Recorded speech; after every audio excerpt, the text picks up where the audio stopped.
राधे कृष्ण। कृष्ण खुद अपनी पहचान बताते हैं।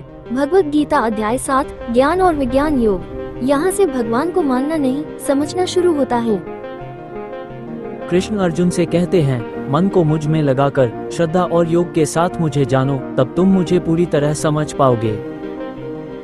मैं तुम्हें ऐसा ज्ञान और अनुभव का ज्ञान बताऊंगा जिसे जान लेने के बाद कुछ भी जानना बाकी नहीं रहेगा।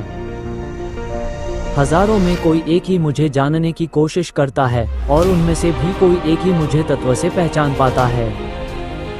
धरती, जल, अग्नि, वायु, आकाश, मन, बुद्धि और अहंकार, ये मेरी अपरा प्रकृति है।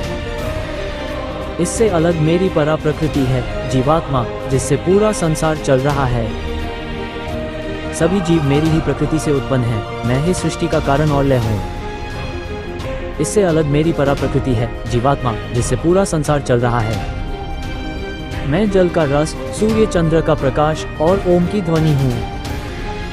मैं धरती की पवित्र सुगंध और अग्नि की शक्ति हूँ। मैं सब जीवों का जीव प्रदाता बीज, बुद्धिमानों की बुद्धि और तेजस्वियों का तेज हूँ। मैं वो बल हूँ जो काम और आसक्ति से रहित है। सत्व, राजस, तामस, तीनों गुण मुझसे ही हैं, पर मैं उनसे परे हूँ। गुणों के मोह से दुनिया मुझे पहचान नहीं पाती। मेरी माया को पार करना कठिन है, पर जो मेरी शरण में आता है वो पार हो जाता है। अहंकारी, मूर्ख और पापी लोग मुझे नहीं मानते। 4 प्रकार के भक्त मुझे भजते हैं, दुखी, जिज्ञासु, अर्थार्थी और ज्ञानी।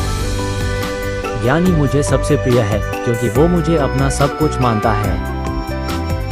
सब भक्त उत्तम हैं, पर ज्ञानी मेरी आत्मा के समान है। कई जन्मों के बाद ज्ञानी ये समझता है, वासुदेव ही सब कुछ है। कामना से भ्रमित लोग अन्य देवताओं की उपासना करते हैं। मैं उनकी श्रद्धा को उस देवता में स्थिर करता हूँ। उनकी पूजा से उन्हें फल मिलता है, पर वो फल मैं ही देता हूँ। देवताओं के फल नाशवान होते हैं, मुझे पाने वाले अमर पद पाते हैं।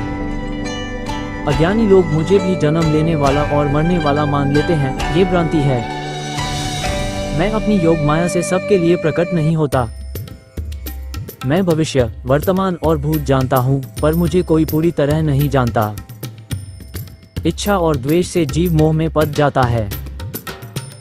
पुण्य कर्म वाले लोग मोह से मुक्त होकर मेरी भक्ति करते हैं। जो मेरी शरण लेकर जन्म मृत्यु से मुक्त होना चाहते हैं, वो मुझे पूरी तरह जानते हैं। जो मुझे अधिभूत, अधिदेव और आदि यज्ञ के रूप में जानता है, वो अंत समय में भी मुझे याद करता है। लाइक, शेयर और सब्सक्राइब जरूर कीजिए। मिलते हैं अगले वीडियो में। जय श्री कृष्ण।